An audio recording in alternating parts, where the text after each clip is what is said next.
एक सुसाइड और पीछे खड़े वो कुछ सवाल, कब तक? ऑलराइट गाइस, आज लीगल लेंस पे हम बात करेंगे ऐसी एक मुद्दे पर जिससे टाइटल से आप समझ जाएंगे मैं किसकी बात कर रहा हूँ। Empowerment for main.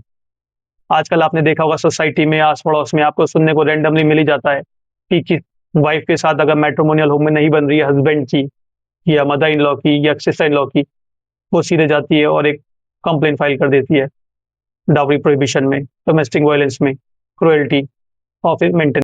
जो लॉज बनी थी वुमेन को एम्पावर करने के लिए, अब वो क्या हो रही है, मिसयूज हो रही है मैन को सप्रेस करने के लिए। अब वुमेन ने तो इतने केसेस फाइल कर दिए, मिसयूज कर दिया, उसको फ्री लीगल एड भी मिल जाएगी गवर्नमेंट की तरफ से, बट हस्बैंड का क्या, उसकी फैमिली का क्या, उसके तो मेंटल ट्रॉमा से वो गुजरेगा उसका क्या, उसके उसे एक लीडर इंगेज करना पड़ेगा, उसके जो एक्सपेंसेस होंगे उसका क्या, कौन है उसका जिम्मेदार? तो जब तक वो 4 साल 3 साल ट्रायल को फेस करेगा, उसमें जो मेंटल ट्रॉमा से गुजरेगा और इनोसेंट प्रूफ हो भी जाता है, तो उसके बाद क्या रेमेडी है? यही कि मैलिशियस प्रोसिक्यूशन में जाएगा, फॉल्स एफआईआर में जाएगा, कंपनसेशन क्लेम करेगा, उसके लिए फिर उतना साल लड़ेगा।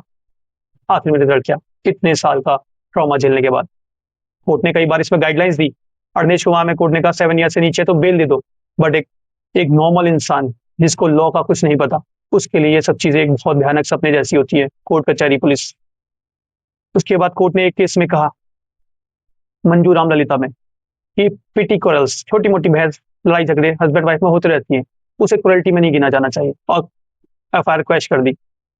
बीबी परवाना खातून में कोर्ट ने कहा कि ये जो वाइफ करती है सारे रिलेटिव्स के जितने हैं सबके नाम लिखवा देती है, वो नहीं होना चाहिए, और एफआईआर क्वैश कर दी। तो क्या बाकी सब भी इतने लकी होते हैं? आप अपने आसपास में यहाँ जो मैटर चल रहे हैं, जो इन चीजों से गुजर रहे हैं, आप उनसे पूछिए, क्या वो भी इतने लकी हैं जो कोर्ट ने क्वैश कर दिया एफआईआर? नहीं, उनके ट्रायल चलते हैं, वो डेटों पे जाते हैं, वो अपने वर्क शेड्यूल खराब करते हैं, वो अपने मेंटल पीस खो देते हैं, उसके बाद जाके कभी फैसला आएगा क्या? ये सवाल। इसी प्रोसीजर से परेशान होके राजेश कुमार, अतुल सुभाष जैसे कई लोग सुसाइड कर लेते हैं। उन्हें सुसाइड करना इजी लगता है एज कम्पेयर टू इन सारे प्रोसीजर्स का फॉलो करना। अतुल सुभाष के लास्ट वर्ड से जस्टिस इज ड्यू, तो क्या हम उसको जस्टिस अभी तक दिला पाए? क्या हम और अतुल सुभाष बनने से रोक पाए? नहीं, इसका जवाब है नहीं। अभी कड़कड़नुमा कोर्ट के जज अमन शर्मा ने सुसाइड कर लिया। इनिशियल इन्वेस्टिगेशन में पता चला है कि उनकी वाइफ से और सिस्टर इन लॉ से हैरेसमेंट नहीं झेल पाए वो, और उन्हें सुसाइड कर लिया।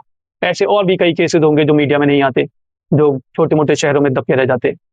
तब इसका 2026 में सुप्रीम कोर्ट ने कहा कि हाँ 498A that is 84 of BNS का मिसयूज होता है, but we can not strike it down because कुछ केसेस जेन्युइन भी होते हैं।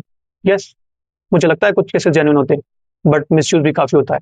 हमें चाहिए एक proper guideline, not only guidelines जो फॉलो भी हो, जो ईजी हो जाए प्रोसीजर फॉलो करना, जो हस्बैंड को जिसके सामने सुसाइड करना, मरना ज्यादा आसान ना लगे। और यहीं हम अनमैरिड कपल्स की बात करें तो पहले सेक्शन 69 आने से पहले क्या था, अगर गर्लफ्रेंड बॉयफ्रेंड का ब्रेकअप होता है विद एनी रीजन, तो लड़की की फॉल्स चार्जेस ऑफ रेप। अब यहाँ लड़के का टाइम, पैसा, करियर और इमेज सब खराब हो जाती थी। अब कोर्ट सेक्शन 69 आने के बाद it will not amount to rape, but it will come under the shadow of section 69 that is also punishable with 10 years। तो क्या लड़की अगर कंसेंशुअल रिलेशन को बना सकती है criminal matter, but vice versa is not true? तो अब कुछ सवाल जो मेरे पास है, आखिर कब तक? तो इसका जवाब तो हमारे पास नहीं है, बट लीगल लाइन्स में और कोई आपको लीगल क्वेरी हो, कुछ कोई सवाल हो आपका, तो आप हमें कांटेक्ट कर सकते हैं। और फॉलो कीजिए, सब्सक्राइब कीजिए। Thank you guys.